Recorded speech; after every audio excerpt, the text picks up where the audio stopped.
and welcome back to The Green Dream. Today I'm joined by Jake from Square Mile. Thank you very much for coming in today, Jake. Quickly tell us a bit about what you do. Natalie, a pleasure to be here. I'm a senior investment consultant at Square Mile Research and Consulting. It's my remit to review investment funds and line them with the objectives of our clients. I also have a fairly broad ESG and responsible investing remit, so I'm keeping my eye on developments and what fund managers are doing with respect to any claims they make with regard to responsible investment. Okay, fantastic. And I wanted to ask you a few questions about those asset manager commitments, and we have COP28 coming up. In terms of promises from last year's COP27, do you think we've seen the progress that we should have seen?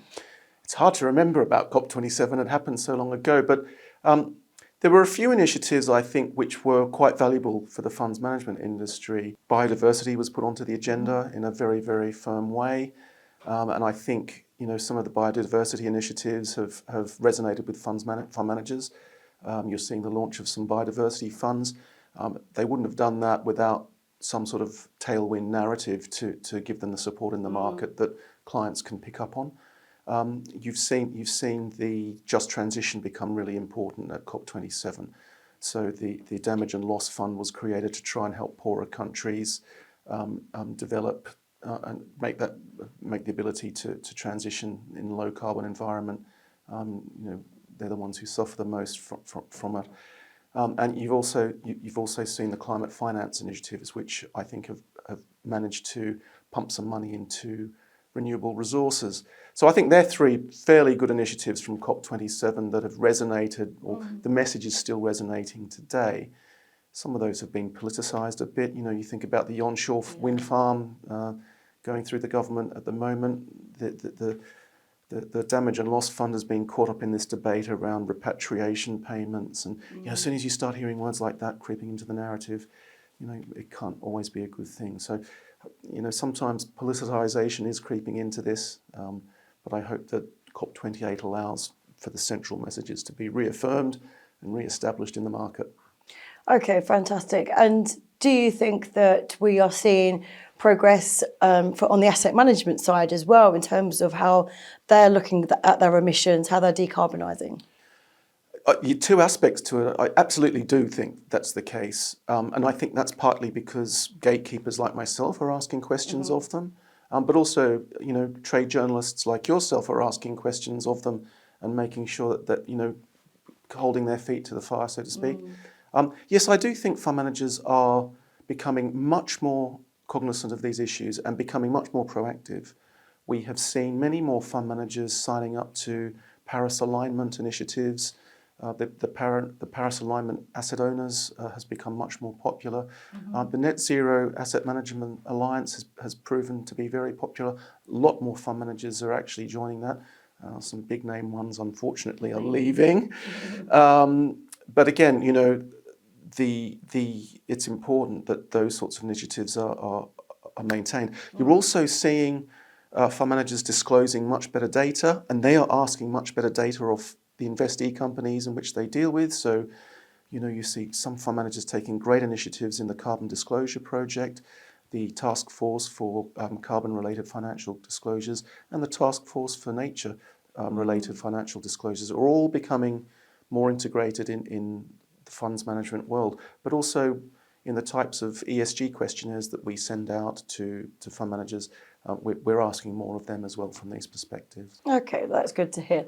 And how important is it, do you think, that asset managers attend things like COP28 and are involved in those discussions? Well, I think attending's one thing, but showing leadership initiatives is more important for us. When we get our ESG forms back, our questionnaires, we see a lot of fund groups that are signing up to things. Now larger fund groups have bigger budgets, they can sign up to more things. Smaller fund groups don't have as much budget for these sorts of initiatives, and they can't. So should they be penalised? What we look for is leadership. Now there are some fund groups that are very, very good at lobbying and getting involved with governance, with their investee companies, and we would much rather see that. If a fund group says to me, we're going to COP28, the next thing is shrug. What does it mean? unless it means something, unless it's a leadership initiative and that you're actively involved in some sort of plenary group or some sort of group that's attached to lobbying or setting the agenda, it's not just enough to say that you're going, and how you're getting there, are you flying? So, you've got to be careful about those sorts of claims. Some really interesting points there, thank you. And thinking about the fund research that you do at Square Mile, where were you seeing innovation in the industry from an ESG perspective? We are seeing some really, really interesting innovation around governance.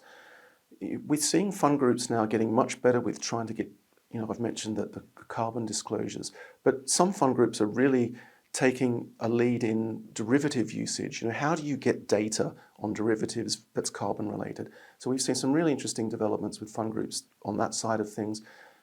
Disclosures, trying to find data that's, in relation to Scope 3 emissions, really forcing the standardization of reporting, so that the TCFD is becoming adopted by a lot more fund groups now.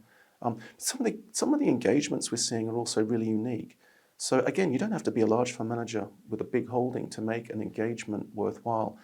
We spoke recently to a fund group who managed to get a petroleum company to seal up some of its methane emitting wells. It was just a small thing that they felt made a big difference, and it did. Another fund group that I spoke with recently, a small engagement was able to change the way that a river is treated in terms of some plant runoffs that are happening. So cleaning up a river, it wasn't a huge amount, but it mattered. So we do see a lot of more accountability for governance. Again, it's gatekeepers, keeping them to account, and members of the media are also doing a similar job. So we are, you and I are getting better at picking the greenwashing now. They know that, so they're raising the bar. Okay, fantastic. We always end the Green Dream with this question. What is your favourite sustainable drink or snack? I'm very pleased to report, Natalie, that my favourite tipple, which is Bombay Sapphire Gin, has got a very, very good EcoCert rating for the sustainable sourcing of its botanicals, and that's given me a sense of satisfaction. But also its distillery has a very good BREEAM rating, so its environmental rating on the environmental impact of its distillery is extremely good. So I'm drinking that gin with some abandon now. Great, a G&T with a conscience. I haven't done research on the tonics yet. Cool. Well, thank you very much for coming in today, Jake. Great to chat to you as always.